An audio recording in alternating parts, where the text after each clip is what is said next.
Добър ден!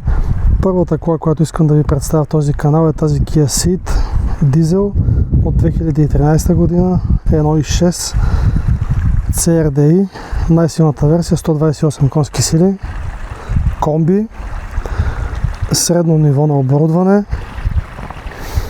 Цветът е тъмно сив, много честно казано приятен графитен цвят. Колата бих казал, че е в едно много добро състояние за годините и за километрите си.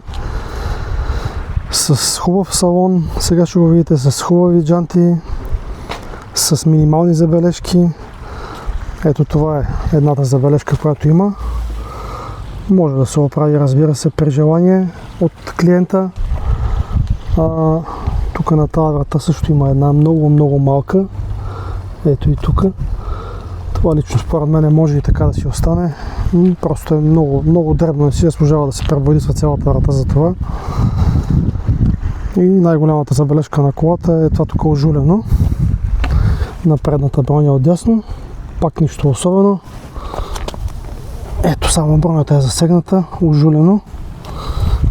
Това според мен е задължително да се направи, защото загрозява цялостния хубав вид на колата.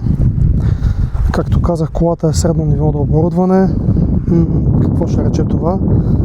Има хромирана лайсна около решетката, има хромирана лайсна около халогените, има халогени, има LED дневни светлини, има LED стопове, има мигачи на огледалата, защото на базовия модел мигача е тук накалника. Гумите са зимни, в добро състояние. Предните две джанти също могат да бъдат пребоядисани. Задните са в доста по-добро състояние, разбираемо. Ето е колата какво представлява отвътре. Двуцветен, даже бих казал трицветен салон. В много добро състояние. Колата е на 230 000 км. Просто за тези километри салона е в разкошно състояние. Виждате, дори тук бялата кожа на вратите е в много добро състояние. Същото важи отзад. Колата не е чистена, не е прана все още. Тук си има си петънце, но това ще се изпере. И въпреки това, просто е в добро състояние салона. Не е захабен, не е супер мръсен. Това, което отвътре най-много дразни, е волана. Обаче това е слабо място на всичките Kia и Hyundai от това поколение. Аз лично съм имал Kia Ceed, извинявам се, Kia Rio, която на 90 000 км волана изглеждаше подобно на този. Просто това нещо трябва да се претапицира. Страдат от това. На много ранни километри започва износването при тия волани. Явно изкуствената кожа не е кой знае какво. Слагаме ключа. Стрелките се тестват. Време е за сервис. Маслото ще бъде сменено преди продажбата. Колата пали много меко. Работи много приятно.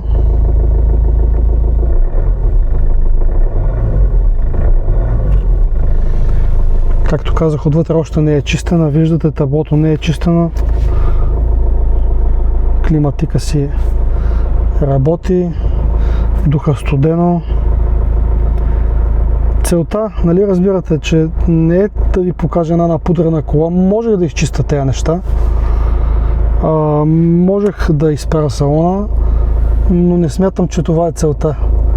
Целта е да видите как изглежда една кола на 231 000 км. Kia, какви са нормалните износвания? Ето това е нормално износване.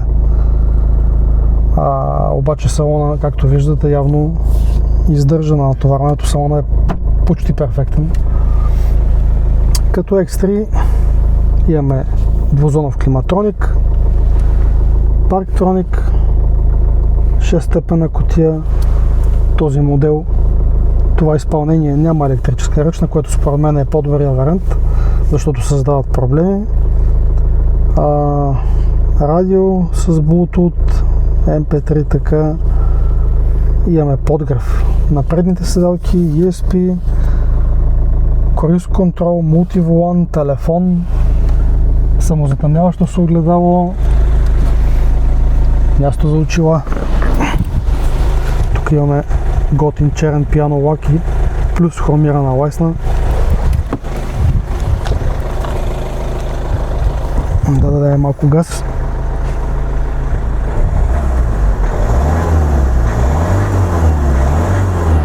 Бих казал, че работи много добре колата. Отзад имаме L стъкла, подлакътник, който е като чисто нов. Тук също е много добре. Ето ги LED стоповете, тук се виждат самите диоди. Много красива задница, много красив модел. Стои като по-нова кола. Тук имаме всичко необходимо. Кора. Както виждате, и багажника не съм го чистил. Тук си имаме мазенце, мрежичка, която е оригинална за задържане на багаж, аптечка. Всичко си е налично. Колата е в много добро състояние. Видяхте какви са и забележките, минимални бих казал. А ето тук има още една забележка. Това нещо е пребоядисвано от предишния собственик. Мисля, пребоядисвано. То е боядисвано. Явно не му харесвало да са черни. Някой ги е дал да ги пръснат в сребристо. Обаче некачествено е направено. Бели се. Просто грозно е. Да, сребристо е по-хубаво, обаче не е направено както трябва. Тук се бели от слънцето. И това нещо или ще се пребоядиса в сребристо или в черно. Но нали няма как да остане така. Ето и тази страна. Пак в много добро състояние салона. Виждате тук пасажирската седалка. Може да се каже, че няма забележки. И след това е талона на колата. И както можем да прочетем, ето тук пише 0. Това означава брой на предишните собственици 0. Колата е от първи собственик. В тази кола е имала един собственик, до сега отново, и 0 предишни. Ето и отдалече на фона на този страхотен немски залез. Както виждате, дневните светлини стоят много готино. Много е отварят колата. Така, нека да загасим двигателя и да поговорим за цената.